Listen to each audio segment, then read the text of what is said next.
Hey mates, how you doing? I'm Kiv, your favourite degenerate, and today I want to talk about Halo Infinite's beta and release time, because, well, I've got nothing else better to talk about, really.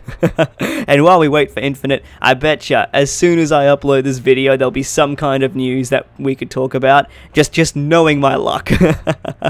But, anyway.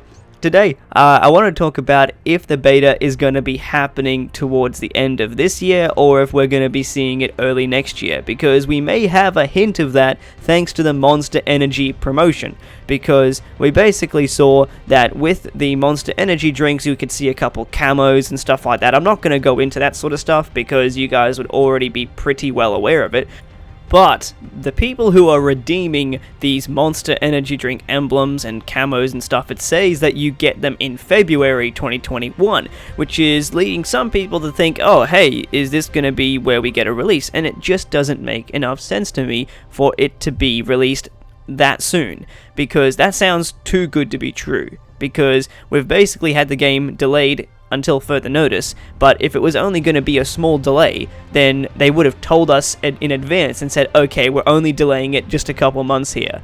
Like, they would have given us, a more concrete time by now for the game to be ready. So this Monster Energy drink promotion, I think that this is going to coincide with the beta for Halo Infinite, because it doesn't make enough sense for me to think that this is going to be for the full game's release, because I reckon they would have been much more open and honest with us and been much more reassuring of us and saying, it's okay, the game is still coming out really soon and you'll be able to enjoy it. Because if they take the game further down the track, then they can do their beta, they can do their flighting that they wanted to do. And we saw from Guardians that it takes a while for 343 to implement the changes from their betas, because the beta for Guardians came out at the end of 2014, so like December 2014, and then the game released in October 2015. So there's a good, 10 months or so in there, like 9 months if you want to be honest, in there, difference between the beta and the final release. And you compare that to games like Call of Duty, where they have I think just a couple of months between their beta and final release. So obviously they prefer to allow a lot more time in there to make the right changes.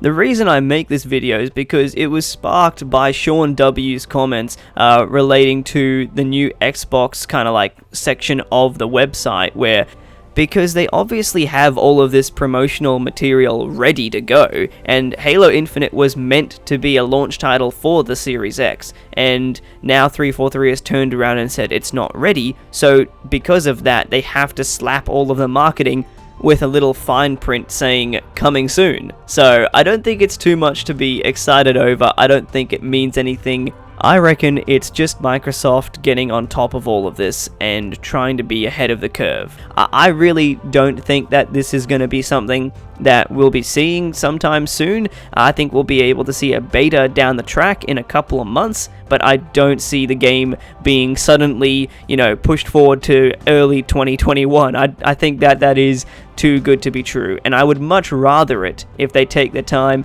get the game right, make sure that we are happy with it, so then that way, it turns out to be a much more successful game. Take the CD Projekt Red approach, and you'll always have a much better outcome instead of the EA approach.